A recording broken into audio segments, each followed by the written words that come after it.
So Love is Blind episodes 5 and 6, they are in Greece, they are enjoying time together, but all is not what it seems. Hey guys, it's Benaiah and Ollie. Hopefully you guys are all doing well today. Back again with another video. If you have not subscribed, please do click that button and let's get straight into this. So guys, I've heard your feedback in regards to episodic reviews, and I'm going to give you 2 episodes per when it comes to Love is Blind. I feel like with Netflix and them releasing jumbo episodes at the same time, it honestly overwhelms me, and I feel like an episode per day, an episode per week is just more easier for me to consolidate in my mind. But a lot has happened when it comes to these past 2 days. I feel sorry for Demi. Like, I really feel sorry for her. We're going to start with Demi and Ollie here. I do think that, there is a part of where she holds things in, being a people pleaser, doesn't know how to navigate in overwhelming situations, and thoughts, you know what, let me just keep myself to myself in my own room because of things going on, which doesn't help relationships. You must communicate. I absolutely agree and can stand for that, and I can see where she comes from. But at the same time, I can also see that Ollie is not being a proper husband, in my opinion. For somebody who doesn't communicate as well, there needs to be reassurance. He doesn't provide that reassurance, he doesn't communicate well. It's not a good match between these two. I do not see these two getting married. Ollie even wants to return to London. He should have pulled Demi way before he pulled Catherine, and way before he pulled his friend who looks like Lewis Hamilton, way before. And the fact that he's not even thinking of her in those scenarios and situations to the point where they don't even look great together in front of everybody else is a big problem. Now, I'm not sure what that girl's name is. She is, I believe, an East Asian girl who is with Lewis Hamilton. She was pressuring Ollie way too much. I'm so sorry. She kept saying it after and after again, and you can disguise it as I'm being there for my friend Demi, but why do you keep asking me the same questions? You're looking for a reaction. You got a reaction out of me. Ask once is enough. You're asking 5-6 times, and that, in my opinion, was very annoying. She didn't shut up. I don't know if you guys agree with me, but every time, like, what do you think of Demi? Do you like her or not? Do you like her or not? And if he said yes, end the conversation. Why do you keep badgering him? It doesn't make any sense. He felt overwhelmed and he walked away. For him to say to Demi, though, I don't know why I'm here, I want to go home, is a very sad thing to say. You've proposed to this woman, you've got to know her, but clearly, there are lies being spread, because he does have those feelings still for Catherine. He admitted that to his friend and didn't relay that back to Demi. Therefore, she doesn't really know what's going on. And for the fact that he said apparently things ended and I ended it, and obviously Catherine was the one who just ended it first, again, is a red flag. So I feel like Ollie and Demi are not a good match in any capacity. He doesn't communicate well, he doesn't reassure her well, and I just feel sorry for her, because in public situations in front of other couples, there is this minute level of competition where you want to feel like you're doing great to show off to the other couples. And that's not being done. And whilst it's great at home behind closed doors, which is the most important thing, you also want to show everybody that you're a great couple. And if you can't show everybody that you're a great couple, then there's something wrong in the waters, and it looks like these two might be going home.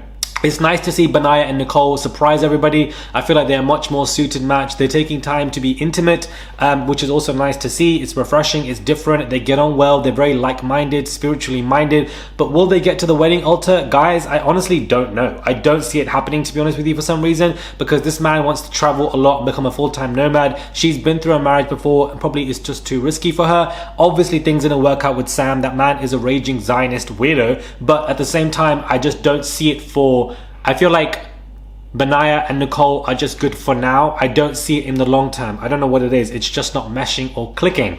Freddy admitting to Catherine that he used to cheat before, and Catherine taking that really personally, I feel like she's projecting.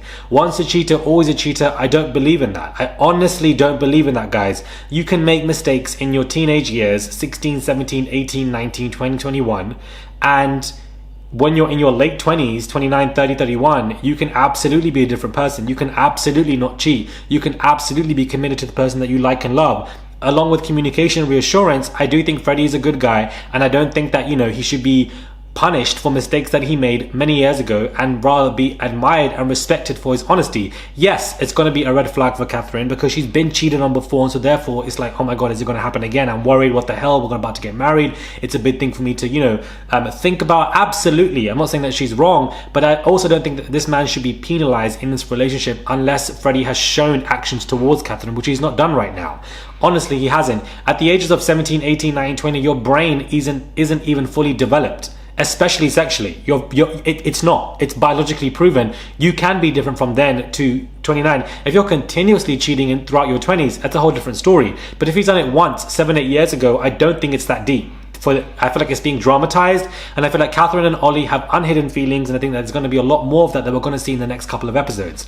Absolutely, without a shadow of the doubt. The other two couples, the one who's a gym owner and obviously the Moroccan girl and the guy that, you know, she's with, those two are going great as of right now, to be honest with you. I don't really see any major red flags. Things are going great with those two couples. They are the strongest. We will see what happens in the next 2 episodes when it comes to them staying in an apartment. That is the most intense level of this competition that I'm looking forward to. How is that going to work? Because don't get it twisted. The initial buzz days of proposal, seeing each other you like, Greece is a honeymoon period, so it's going to go well for most couples anyways. The apartment is where things are about to get rough. I'm about to see where things are going to go left, and I just, when it comes to this proposals and weddings, we don't know. But I feel like these 2 episodes were very good, in my opinion. We got wholesome conversations, we got intensity, we got drama straight off the bat with Catherine versus Ollie, and she didn't like what was going on. Then Ollie and Demi, and of course the intensity between them, Ollie feeling overwhelmed and walking away. There was a lot of, you know, continuous interweaving storylines for us to discuss and watch. I was glued to my TV screens.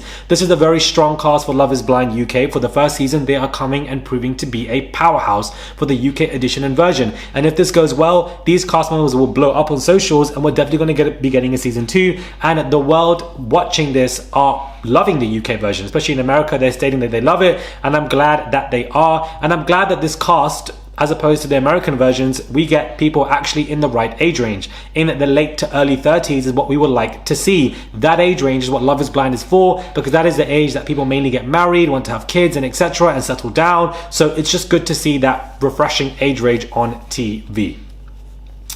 I just wish that Ollie would reassure Demi more. I feel like he's not into Demi as much, because if you just know, you know it.